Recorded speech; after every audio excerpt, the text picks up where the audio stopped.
since your graduation, you were preparing about getting into SD role or into AI/ML or data engineering role. What were your To be ideas? very honest, I had no aim initially. When I started working for as a AI/ML engineer, then I felt like, maybe it was my bad experience or maybe I was not meant for this, whatever. Like nothing worked out. One day I started crying and they told me directly that you're not meant for this. You should drop coding.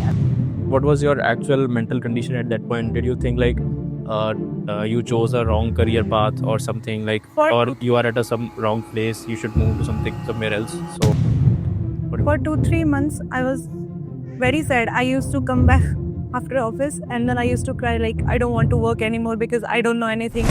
And in college, I never studied. I was just sleeping and, clearing exams, studying at the last moment. So it was very difficult for me. From after Google, then I planned to move to Ireland.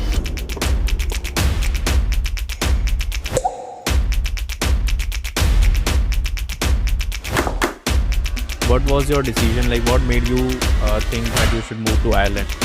Companies do not, sponsor visa directly. It's very rare. Not rare, maybe it depends on the skill set and experience. And my experience was not enough for them, maybe. But maybe you can say it was a bad luck or whatever. But then I thought maybe I'll just try to apply for masters and then I'll go to 20. So, did you face any racism being an Indian? So, how's the work culture at Apple? So, is it very glamorous that we get to see on YouTube, on any other platform? So, how's it?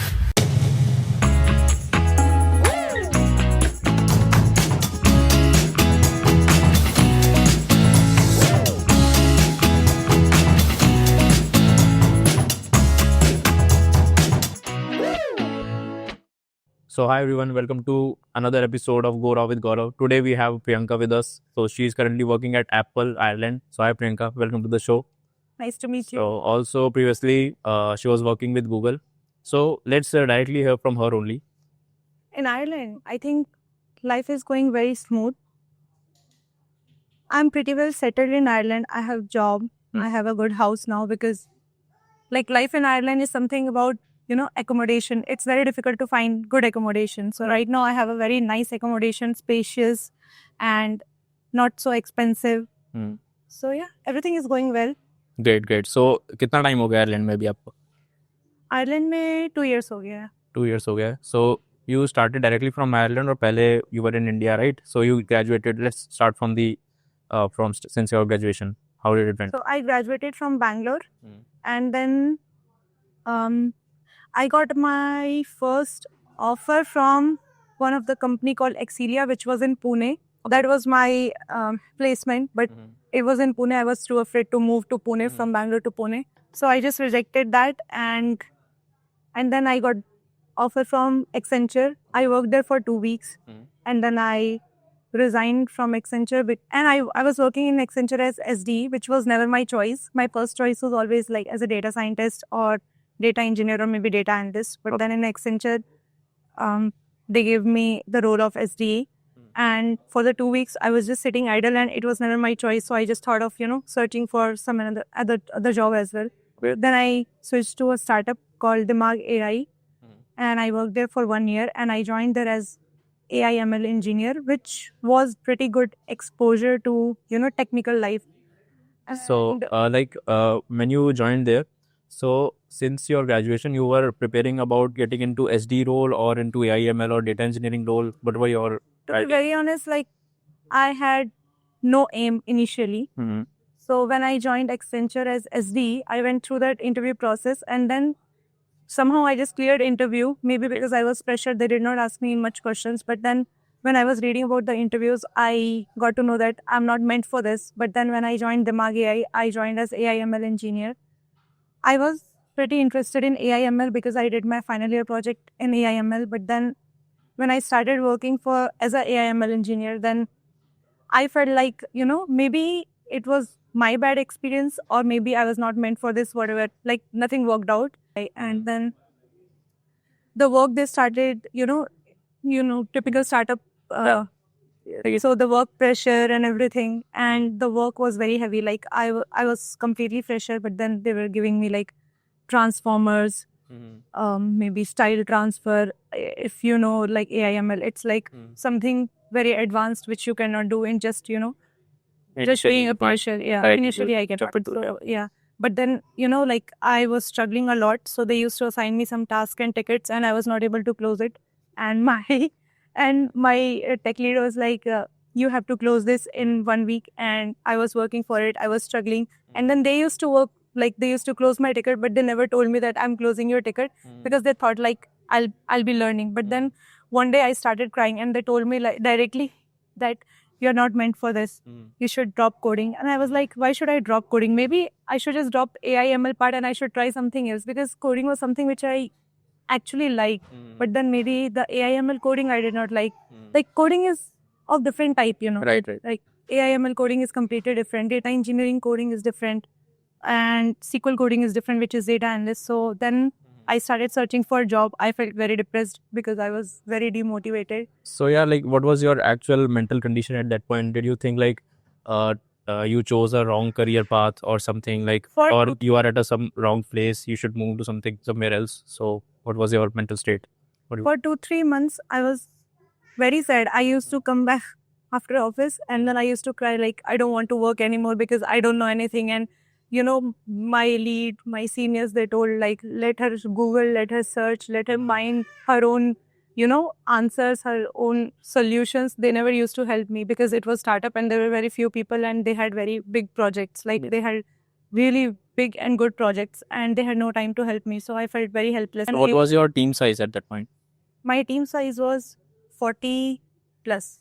Still, no one was able to help you out and give you like dedicated time. No, so it was a startup and it was like completely money minded. So they just used to, get projects, work on that, and maybe their another motive was maybe like my tech lead is very, very, very, very intelligent. But then maybe the way he was teaching me to, search my own solution was wrong. But it would have helped other people, but it never helped me, and I felt very depressed. I wanted some senior to help me, to say like, yeah, you have to search like this, because I was completely fresher. And in college, I never studied. I was just sleeping and, clearing exams, studying at the last moment. So it was very difficult for me. No worries, still you managed to get into Google and Apple. We'll come to that again. Yeah. So in that startup, so like this is something which generally happens in Indian startups, that you don't get proper KTs and mentorship from your seniors.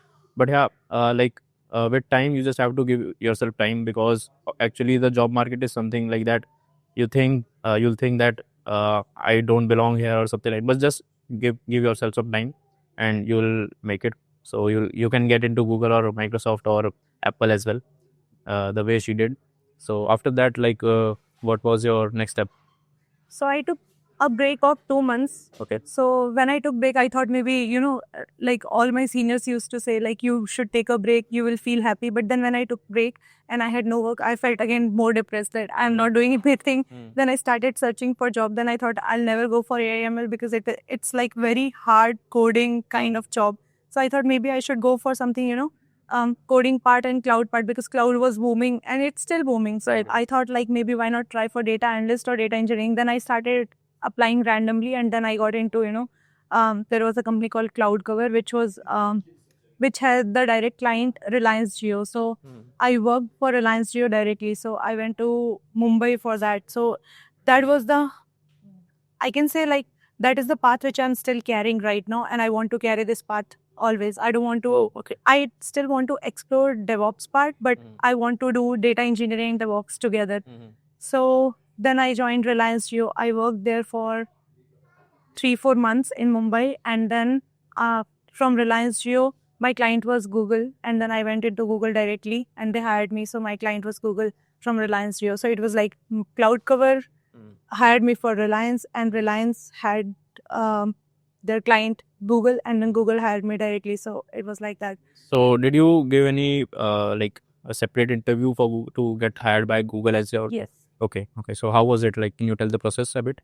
So I was working for Google. Like I went to Reliance office, and my team and the Google team, we used to, sit together because I was working, they were my client. So their team used to come to Reliance office and we used to work together. Then one day my senior asked me, we have an opening here and would you like to, work for us. And I said, why not? I can give a shot. Then they told, but you still have to go through the interview process, because even if someone refers you, you still have to go through interview process. Then I thought, like, I never thought that they would hire me, but I thought, why not give it a try? And then they just referred me, and then I got my first interview link, and I was like, okay, what could go wrong? Yeah. To the most I can get rejected, which is, already accepted. I had already accepted. Then I thought, okay, I did not prepare much. I did prepare, like, whatever the skills I had learned so far, I did prepare, like, AIML part a little bit, and I was pretty much interested in, data engineering part. So I was parallelly learning AWS cloud. So I was doing my AWS cloud practitioner certification as well, parallelly. So they started asking me about cloud, and then they did my Python code and the SQL code. But the Python code was not about, like, SDE part. Python code was more about, how you build logic and how do you build a pipeline. So the coding part was mostly to, check how you create a flow, not about, like, complete DSA. So that was something like, yeah, I can do this. So I can. did they ask any DSA question as well? In the Google, they did not ask me any DSA question, but it was kind of combination. It was not completely DSA, but when you apply logic, you have to use a little bit of DSA, because, like, when you apply logic, they do ask you, like, what is the time complexity. So there were no specific DSA rounds or any DSA specific questions. Okay, great. As a data engineer, I feel like complete proper DSA round, not from my experience, not in Google, not in I have not given Microsoft, but I did my 4th interview in Microsoft, but I got rejected. But they never had, like, proper DSA question. But in Apple also, they never had, like, proper DSA round. So yeah, even in Microsoft, did you interview in India, Microsoft India, or in Ireland? Oh no, in Ireland. I interviewed in eBay as well for data. I interviewed in eBay as a staff software engineer, which was the most difficult interview I ever had. And yeah, it was very depressing. After that, I again gave up. Like, I cannot find anything. Okay. Yeah. Yeah. So, what was the next step of the interview in Google? In the Google, yeah, first round was mostly like basic Python code and the SQL code, and the second round was about cloud and how do you do ETL pipelines, how do you do data migration part. I had never done data migration, but when you learn cloud, you learn to do a basic data migration from maybe on-prem to like any cloud or something. So I knew a little bit about ETL and ELT pipelines. So I just told them a basic flow, and I told them that I never did that, but I just have the cloud practitioner certificate, which is the exam which I cleared. And they were pretty happy with that, and they thought, like, based on my experience, I was fitting their role, and then they hired me. So that's how. And from there, my mindset of being a data engineer started. Like, I started enjoying my work. I still enjoy my work. I like working. Like, even on weekends, if they ask me to work, that's a toxic culture, but I like to work. Yeah, like, if you are totally into it, you feel like it's your job to do it. So you take the ownership. So like, it happens. Like, you don't care about the timings or if it is weekend or anything else. Yeah, that's something like automatically comes when you start loving your job. Yes. Loving your task. I actually enjoy my job. Yeah, that's a great part. Then after that, you joined Google, yeah, right? In Mumbai. Yes, I joined there, and I worked there for 1 year and 4 months. Oh, okay. Yeah. So how was your whole tenure there? So it was not like one task. It was kind of mixed of everything. I did data migration as well. I built ETL pipelines as well. I did data analyst part as well. I did dashboarding as well. So it was mixed of everything. So as a data engineer, I was, I was working for a client called Arlo Technologies. Okay. And they are into camera making company. So they had a very big, their data was completely on a cloud called NiFi, and we had to do data migration to, Databricks. So that was the whole project about that. And then as a data analyst, I was working for, Singapore Institute of Management, and they wanted to build a dashboard. So before dashboard, you have to do the data, cleaning part, data pre-processing part. So I was doing that as well. And then some more other stuff, like, when you do EPL and ELT pipeline, you do Slack integration, like Airflow. And then I learned Snowflake as well, because, we had no restrictions on anything. We just had, we were just told that you can use any technologies, but it should be, you know, cost effective and it should be fast enough. So I had enough privilege to explore different tools. So I explored Snowflake, I explored, you know, Airflow as well. And then I tried to explore in the dashboard also, I tried to explore Power BI, Looker, Tableau. So that was the best part. Then I got to know like how the tools work and then what all can be integrated with different tools and which is the best tool. There is no best tool, it depends on your requirement, but still like which is the tool which is cost effective. So that helped me a lot. So, is there any prerequisite that a fresher watching this interview or podcast must know before applying to these roles at Google or some other product-based company in India? So I don't think so that there is any, you know, fixed preparation to anything. I feel like, you know, it depends on. So my go-to is like, you know, skills are important, knowledge is important, but I feel like, you know, interview cracking skill is the most important part. How you take the ownership of your interview. Like interviewer can ask you, you know, a lot of questions, whatever you have mentioned in your resume. And I know like I have faked my resume a lot of times when we apply, because we modify resume a lot when we apply for any role, Right. but not everything is true in our resume. So it depends like how much you can, you know, make the wordings true. Yeah. How can you take the control? Like if you have mentioned some technical words, then you have to take the ownership of that. If they are asking you questions, so you should be prepared for that. And before they ask you a question, you know, you should twist the interview from your point of view, like Yes, yes. how We you would want write them in to be. daily yours. Yes. Yeah. So that's what I do most of the time. Skills are important. I think I'm very good at what I do. That's what I feel like. My technical part is good. As a data engineer, not as a data scientist or anything, but as a data engineer, I'm good at what I do, and as a data analyst as well. But I did my interview in eBay. I did my interview in Amazon as well. I got rejected from Amazon. I did my interview in Microsoft. I got rejected, but I did my interview in Apple as well. But the most important part I learned is like, you know, taking the ownership of your interview. Still, can you list down some set of skills that everyone must know before applying to these things? I feel like even if you are a data scientist, even if you are a data engineer or maybe data analyst, I feel like Python and SQL is basic.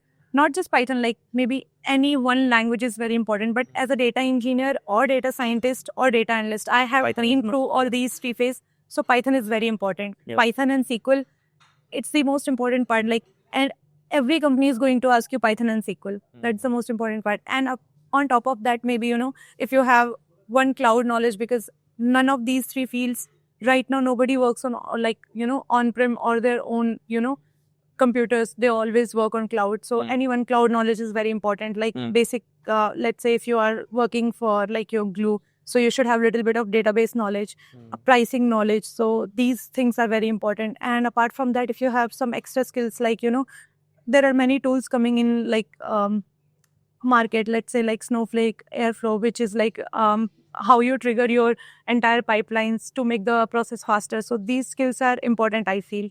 Right. So, there at Google, so did you face any challenges in the work culture, similarly that you faced in your earlier startup? No, I think the work culture there was very helpful. Like I used to struggle a lot initially, not initially, maybe It happens anyway. most of the times, not most of the time. I would say like it depends on the task.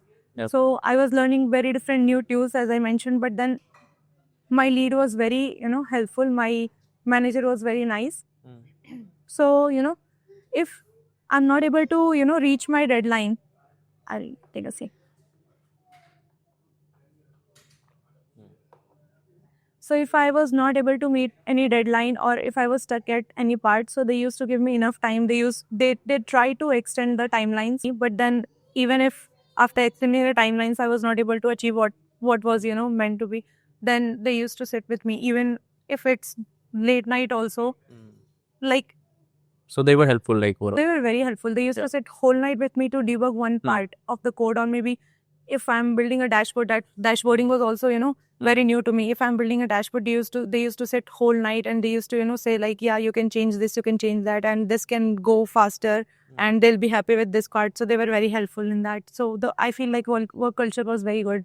They were very helpful. If you're learning new tools, they used to, you know, say like, maybe learn these parts first so that, you know, you'll have the basic knowledge. And they used to schedule like we used to have like brown bag session where like they do the knowledge transfer kind of thing. So in the brown bag session, they always introduced new tools, and that helped me a lot. So the work culture was very nice. Yeah. So like Google was your client basically. So you were employed with a particular company. So okay, you moved to Google as full-time employee as well. Yes. Okay, later. Yeah. So what was the process for it? Can you tell me a bit?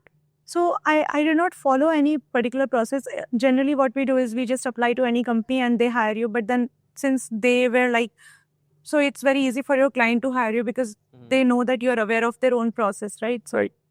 I was working for them, and they knew like my contract for Google was about to end. So they told like, why not you work with us permanently, because this is going to, Yeah. help me also and help them also better, because like, company, they give contract to companies and company pay us, a little amount of like a part of that, and they keep as a commission. So we kind of, we had a good relation with I had a good relation with my clients. So they just directly asked me, can we, like, if you can. So there was no interview round for that, or they directly hired you? There was interview. That's what I was saying. Like my first round was Python and SQL coding, and my second round was about like, how you build. After your contract was completed, then they Yeah. had another interview rounds. Yes. Okay. Oh, okay. All right. So if you can tell, what was your compensation at that time at Google? So when I joined my first startup, Dimag AI, when I was working as a AIML, I do not count Accenture because I worked there for just 2 weeks, so I do not count there. But like Accenture was not bad at that time. I think like Infosys was paying all the freshers 3.5 lakhs, but when I joined Accenture, they were paying me 4.2 lakhs something. But then I was still happy. But पैसर को जो भी मिलता है भाई yes, ले लो. true. And then I joined startup, and in the startup, my initial package was for 3 months. My package was 6 lakhs, and then they moved me after that to 9 lakhs. But then I left from there, and then I joined Reliance. Okay. And in Reliance, my package was around 12 lakhs, not the exact figure. But then when I moved to Google, they were paying me 18 lakhs. And then from after Google, then I plan to move to Ireland. So we'll come to that part now. Yeah. So like your tenure, for how much time you were there in Google then? Once you were hired for Around 1 year, 4 months. 1 year, 4 months you were there. Then what was your decision? Like what made you think that you should move to Ireland? What was your thought process at that time? And why did you move to specifically Ireland? Why not any other country, US or somewhere else? First thing was financial decision, because Ireland was, I was comparing prices from US and other countries, and like Germany was also cheaper, but in Germany it was like kind of language barrier, and Ireland is a English speaking country. And so you were applying for master yes, study abroad person? No, I tried to get a job directly, but it was very difficult because of the visa process and everything. Companies do not sponsor visa directly. It's very rare. Not rare, maybe it depends on the skill set and experience, and my experience was not enough for them maybe. But maybe you can say it was a bad luck or whatever. But then I thought maybe I'll just try to apply for masters and then I'll go to country. But then I chose Ireland because I had my first thing was like financial decision, because Ireland was kind of cheaper than other countries, and it was English speaking country. But then my second part was like I had my friends there, which I went to Ireland on visitor visa to meet them. But then I thought like it's a good country, I can explore and I can come here. Okay, first you traveled to Ireland just to explore. Yes, I traveled on visitor visa there just to check like how can I settle here, if I'm good enough to settle, or maybe what is the job market, how the lifestyle works there. So I found it pretty well and very calm. So I just moved to Ireland for masters. I applied there. Maybe I started applying to different colleges, and then I got my offer letter from 3 colleges, and then I chose my college as MTU, which was the cheaper and better college. Okay. So and it is in Cork. So then I moved to Ireland. Yeah. Okay, so what was your visa process while you were applying for masters? Can you tell for someone who wants to move to Ireland? As a student? Yeah, as a student.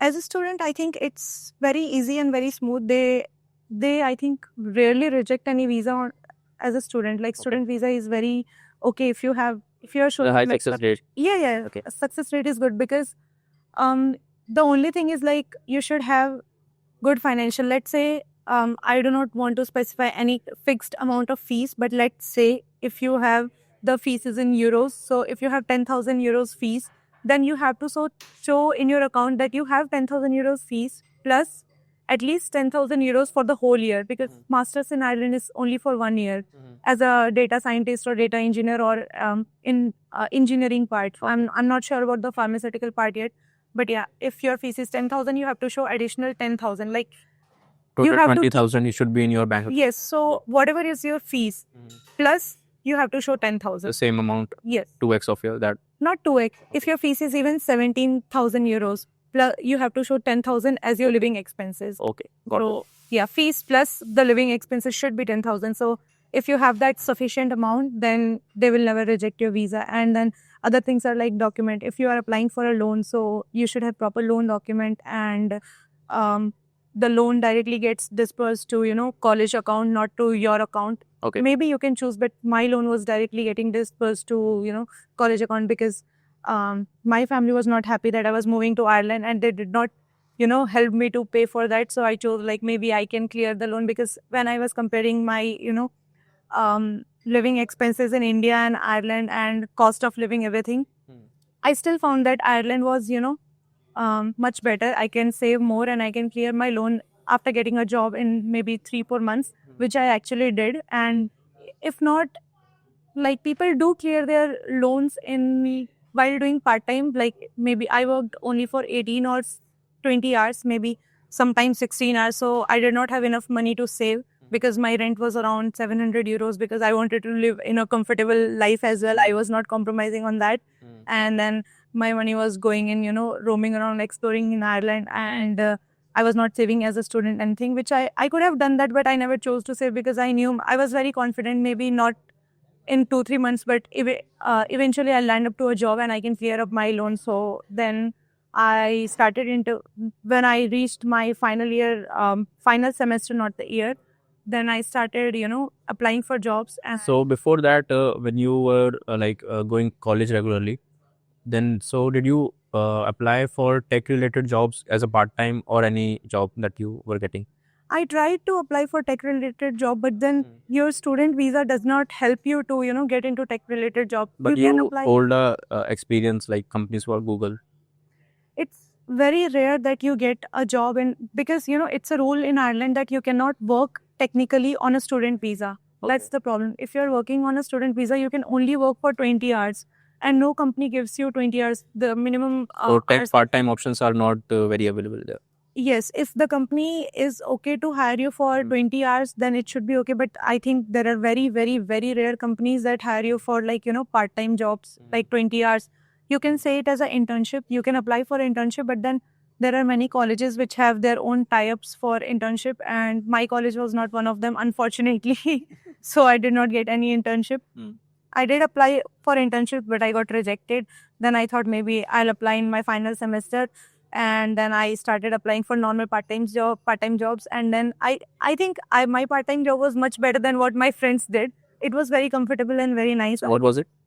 It was like as a cashier, you can say, or sales assistant. I was working in Harvey Norman, which is a very, very, very big electronic and computer store in Ireland and in UK and some other parts of Europe. So it was like way better than cleaning or cooking of a Yes. I'm very happy that I did not ever have to, do that.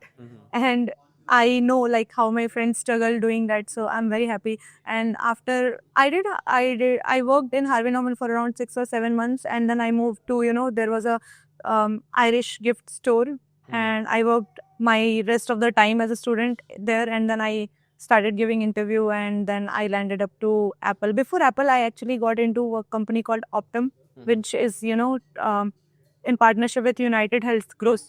And I was like very hopeless, and then I joined Optum. But then I worked again in Optum for like 3 weeks. But then while I was getting interviewed in Apple, I joined Optum just because, just in case if Apple rejects me, I should have a job. So but I'm back up. Yeah. So I just joined Optum, but then, I was still in probation. So as soon as I got my offer from Apple, I told my manager, like, this is the case. I didn't want to lie to them because I wanted to leave on a good note. So Yeah.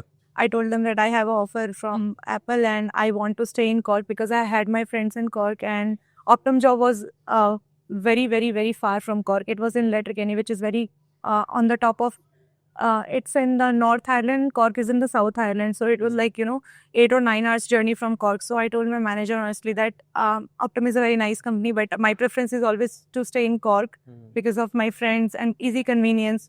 So I resigned there and then I joined Apple. Okay, so before moving to your Apple journey, so I would want to know more about the cultural shock. Any cultural shock did you face there working as a part-time employee? And how did you manage your time working as a part-time and also managing your studies while being a regular student at a you did your master's in data engineering, right?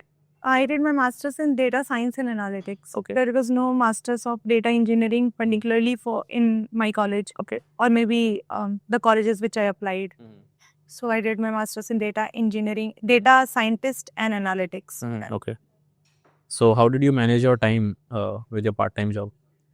I think it is kind of very tiring, but I did not want to, take more loans. So I had to do that. But my college used to start from 9 a.m. in the morning, and it's not like regular college which we used to have in India. So you will have classes maybe from 9 a.m. to 10 a.m. and then you will have maybe 4 hours break, and then you'll have again your classes after lunch break. So it was like you have a long break. So as a student, you can't even go to your part-time in between. yeah, in between you cannot go because 4 hours, like 1 hour will go in traveling and 3 hours. So and then again you'll have to come back. So I usually used to avoid. I used to work generally on weekends or maybe on Fridays, because on Fridays my college used to have like afternoon labs, which was like coding lab, those things. But then I used to skip that because I wanted some money as well.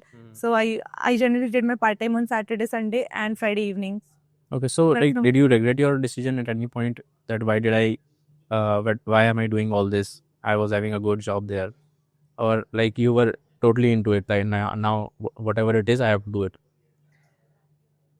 When you actually wake up like for your college every day, and then you go to college and you come back home, you feel tired, and then again like you think maybe there will be a day like weekend I can relax, but then as soon as you see your part-time roster, you feel like, oh no, I'll have to again wake up. And for part-time I used to wake up more earlier than my college, because in college you can go late, nobody is going to question you, but in part-time you cannot go late, they will fire you. Yeah. So this is not a choice, you have to do And it. it's hard to get a part-time job as well there, right?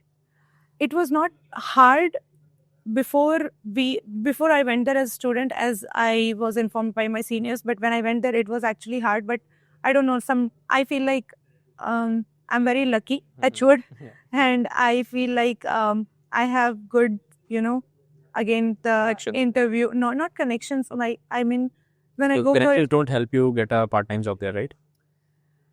even if you have a connection, they are going to interview you. So it all depends on your skills. Connections can help you to get into an interview, but Like- just because you are connected to someone, they're not going to hire you. That's Okay. the problem. So for your part-time, what skills do they assess?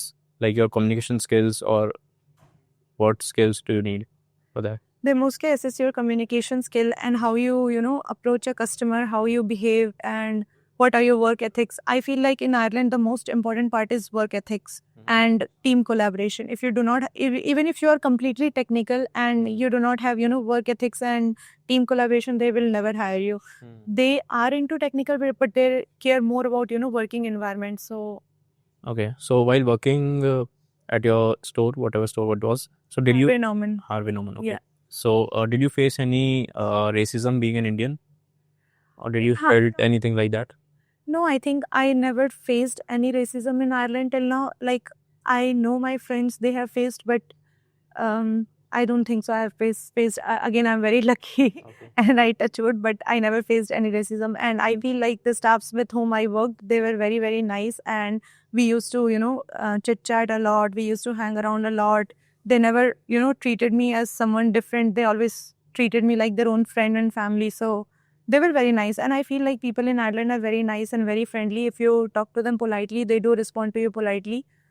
youngsters, like, you know, teenagers are, you know, bit aggressive and they try to tease you, but then teenagers are always like that, even in India. So right. we just ignore them. But the people who are, you know, kind of mature enough and who have a job, who are like, you know, who have basic understanding, they're very, very nice. So, as a student, did you feel loneliness at any point? That because you were having your connections and your friends there already, so you must not be like felt left out at any point, right?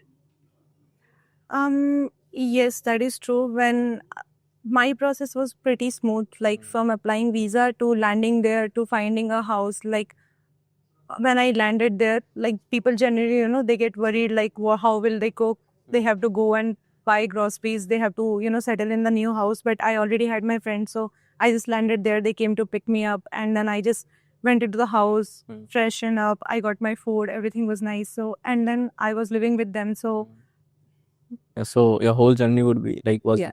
very smooth. it was very smooth. Great. Once you were graduated, so you were still working with, for your part-time job. Then how Apple came into picture after that? No, so before I graduated, I had my offer from Optum and my Apple interviewing process before graduating, and I got my Apple offer before graduating. So I was working for my part time until, you know, 1 month before graduating, and then I quit because I already had Optum offer, and then while I got Optum offer, my Apple interview is in process. So my part time was only to a particular period. Okay. What skills matter the most for cracking your Apple interview? And how many rounds were there? Can you walk us through the whole process first? Getting into Apple was, you know, maybe the recruiter would have felt that I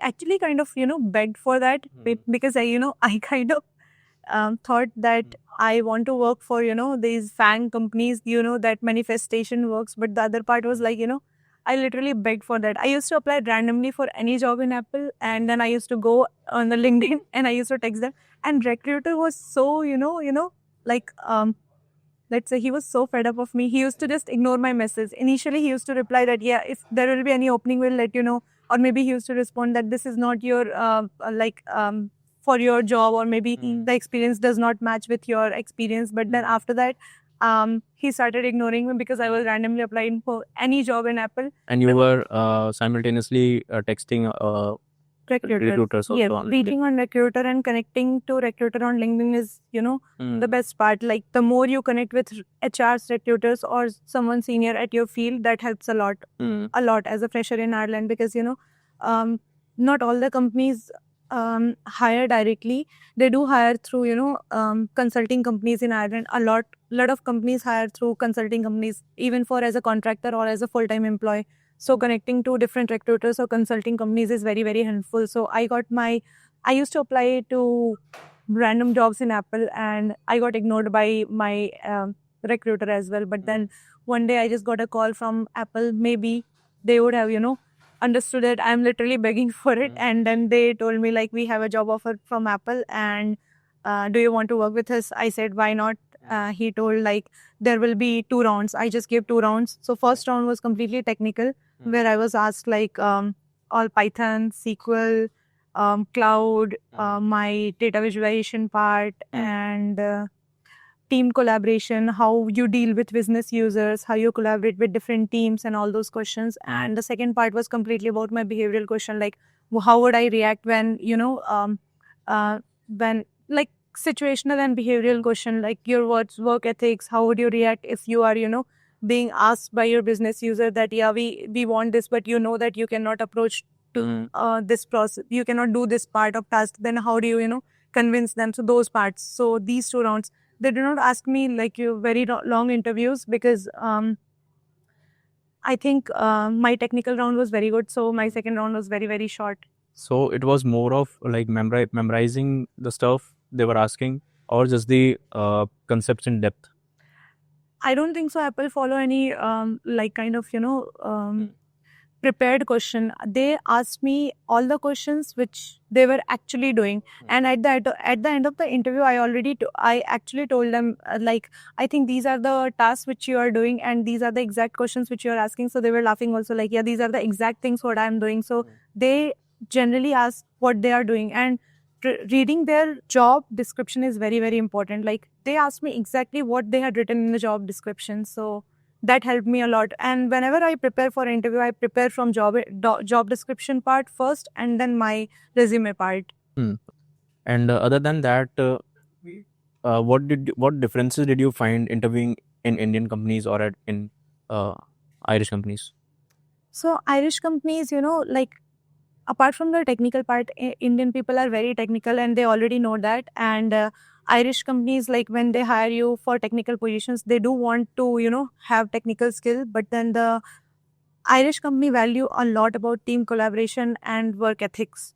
So they are very, very, very interested in how you, collaborate with different team, how you collaborate with business user, how you handle your, like, aggressive situation or maybe, difficult situations. So this is the thing. And they also, try to know, like, what is your preference? Like, is your preference about, are you money minded, or are you like more kind of, work-life balance in human beings? So yeah, they value a lot about work-life balance. So if someone today wants to get a job or get into tech roles there, so what should they majorly focus on?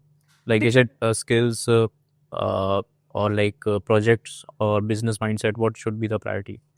I would say, like, first thing is, like, as a data engineer, I do not want to talk about any other fields because I have never experienced about that, but I can only talk about data science, data engineering, data analytics. The most important thing is, like, Python and SQL, and know any one cloud completely. Like, as a data engineering part and data analytics part, how those clouds can be, integrated with different tools. It's very important. And also know any one database, which is very important, because if you know one database, they will have expectation that you can grab and you can grab new tools and technologies, because generally tools and technologies and UI changes, but the concept remains same. So any one cloud, any one database, and Python and SQL is must. And then the second part is, like, team collaboration again. Like, Okay. you should be very, very polite. All I learned in Ireland is, like, to say please and sorry And thank you. and thank you on anything. Ireland is all about please, sorry, and thank you. So how's the work culture at Apple? So is it very glamorous that we get to see on YouTube, on any other platform? So how's it?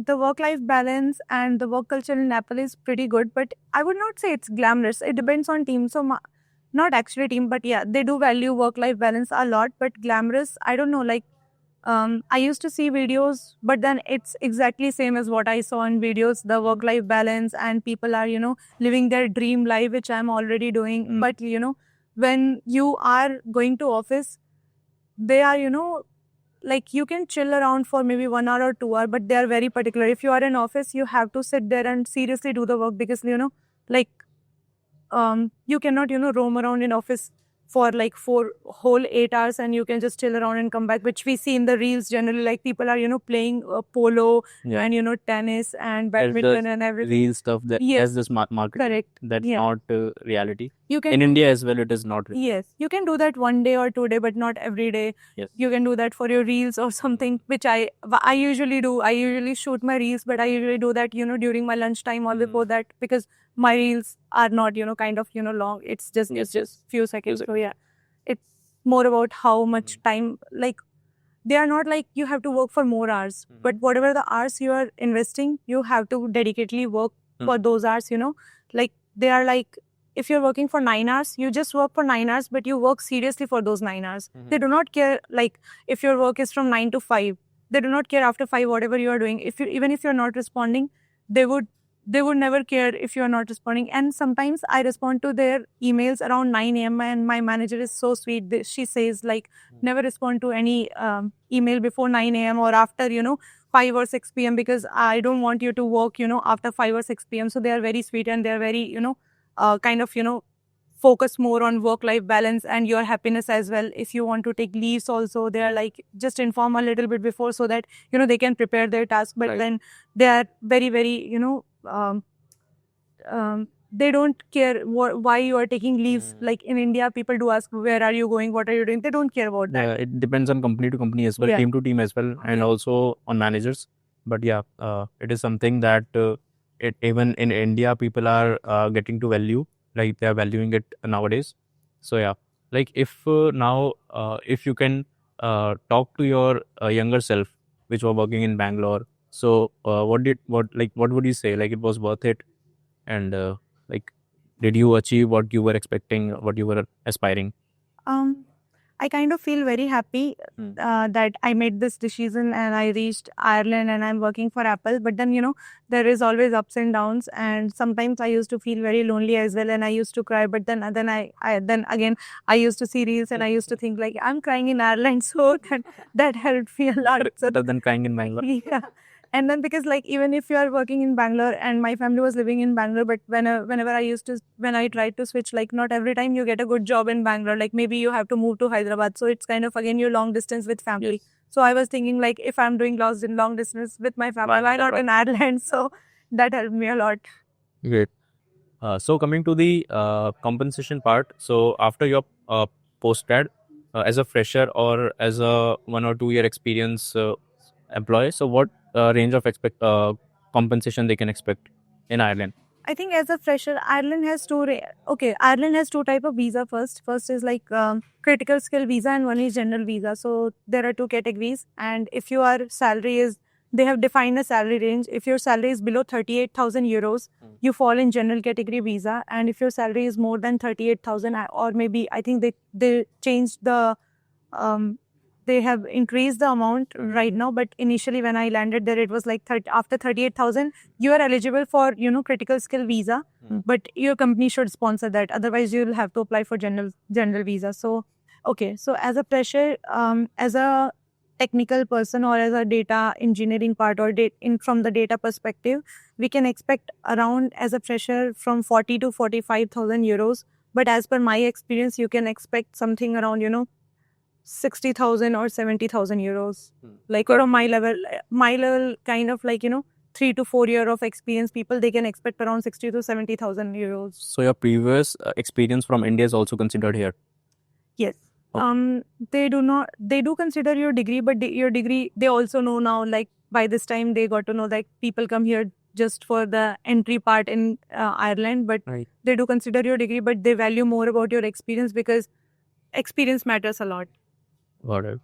So, like, is it sufficient? Like, what range should be sufficient, considering the cost of living at Ireland? I will never suggest as a fresher to come to Ireland because, like, first thing is like getting the job in Ireland as a fresher is very, very difficult. Because they do consider your degree again, but like the experience matters a lot because when you work in company, they know like how you to collaborate with team, how you talk to people, how you take up the tasks. So as a fresher, I would say like if you have minimum 2 years of experience, it's great to move to Ireland. But if you're moving as a fresher also, then if you're getting around 40,000 euros, it's enough to survive. You cannot maybe, travel like how the European life is being fantasized that you travel to a new country every 1 or 2 months. But if you are earning around 40,000 euros, you cannot travel to, different countries every 2 or 3 months, maybe once in a while, maybe once in 6 or 7 months. But yeah, it's enough. 40,000, 45,000 is enough to survive happily. Got it. Got it. So, like, I think it is at your level, it should be like enough, and you must not be expecting yourself to be going back to India in next few years at least. No, Right? never. I do not want to go back to India in next few years. Maybe in 10 or 15 years, I don't want to go back to India. Maybe after that, I don't know. Like my mind might change, but right now, my mindset is in this way right now. Got it. So you are living like your best life right now. You would say that, right? Yes, not the best, but it's Yeah. getting better. Like Better, we better never, than ever before. we are always greedy. So yeah, Got it. Got it. So it was great talking to you. it is If great you- talking to you. Thank you for joining in. And if someone wants to connect with you over LinkedIn, you can mention your LinkedIn. You can text me on LinkedIn. Maybe if you can try searching my name Priyanka Chaudhary and you can search with the company filter Apple, you will I'll find. put down her LinkedIn profile as well in the description. Yeah. So it was a great conversation. And if you guys got any valuable insights, and if you want to know any roadmap or anything, if there are any doubts regarding the same process, you can text Priyanka, or you can drop in the comments as well. And if you want us to bring more episodes like these, subscribe to Go Off with Gaurav. Bye bye. Bye bye.